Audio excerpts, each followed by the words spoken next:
Hi, my little slices of pecan pie. We are here looking directly into the sun to review Final Fantasy XIII. As all of you should well know, Final Fantasy XIII is Square Enix's latest entry in the epic Final Fantasy saga. It features a revamped combat system, one that is still technically turn-based but which features a much faster pace than earlier installments, plus Final Fantasy's usual hallmarks of breathtaking graphics and in-depth story. Unlike Final Fantasy XII, which was more concerned with the power plays between nations, using the characters as a sort of catalyst for war and political change, Final Fantasy XIII is centralized around the characters themselves and their relationships with each other and the world around them. In Final Fantasy XIII, the world is composed of two planets, the well-organized paradise of Cocoon and the wild, untamed Pulse below. People from Cocoon believe that anyone from Grand Pulse must be monsters or worse, while those from Pulse think the same of the people dwelling above. Without giving too much of the story away, the game puts into consideration how subjective views about culture can make or break alliances with people of a culture different than your own. Graphics. Before I played Final Fantasy XIII, I was a little worried that all the settings would take place in militarized compounds and cityscapes, since that's what the trailers mostly showed. To my surprise, I found that there were still plenty of jungles and tundra-type areas to explore, and I was pleased to find such a wide variety of terrain. I sometimes found myself distracted by the beauty of the terrain to the point where I forgot where I was even headed. There isn't an overwhelming amount of lighting gloom that seems to plague many so-called high-definition games of today. As far as character design goes, the NPCs and monsters are well crafted with smooth and natural animations. The only grievance I have with the graphics, and this is really more about character design than technical limitations, is the lack of variety in monster types. It seems a little lazy to take a single mob and change the colors up a bit and call that a new monster. But this is the problem with a lot of RPGs, and Final Fantasy XIII shouldn't be specifically lambasted for it. Overall, I give the graphics of Final Fantasy XIII let's make it a 4.75 chocobos out of 5. That quarter chocobo, which sounds kind of grisly actually, I'll withhold until they add truly different enemy types. Aside from that, however, Final Fantasy XIII really does have great graphics. Sound.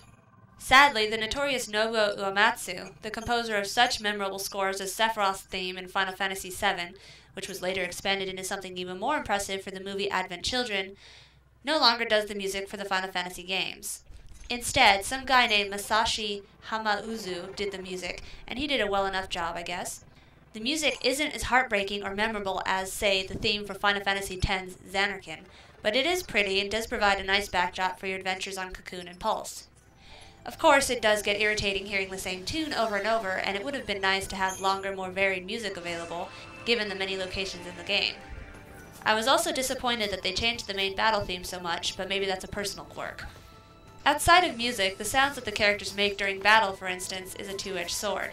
Several of the characters have random Australian accents, which doesn't make much sense, but I can roll with that.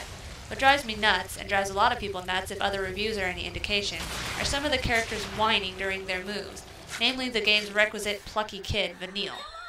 Vanille has an irritating enough voice as it is, but whenever you take her into battle, be prepared to have the neighbors giving you odd looks if your TV volume is high enough.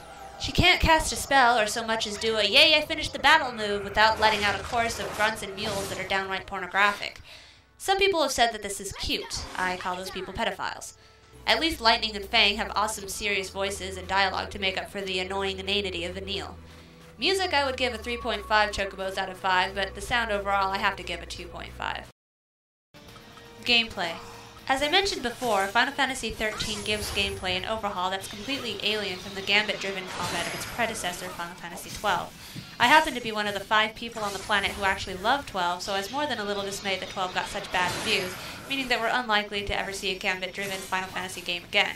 Although 13's combat style starts out really simple, and I do mean really simple, I'm talking itty-bitty baby steps here, it branches out into something a lot more hectic and demanding once the game figures out you're not a toddler holding the controller anymore.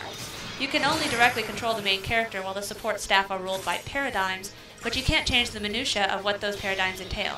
It's sort of like switching character roles in an older Final Fantasy game. You have, for instance, Saboteur, which is the paradigm for a magic user to cast debilitating effects on an enemy like Sloga and Poison. You won't see the Saboteur casting any elemental magic like Fire or Blizzaga. That's the role of the Ravager. However, you can change paradigms mid-battle, and although it takes a bit of time to do so, you'll get used to the flow of it, and it becomes a lot more intuitive after some practice. Each character has 3 primary paradigms and 3 secondary, all of which can be unlocked by the endgame, but which have different strengths and abilities available dependent on the character. For instance, Snow makes a great sentinel with a wide repertoire of skills meant for attracting enemy fire, so the magic users in the party have an easier time getting off spells.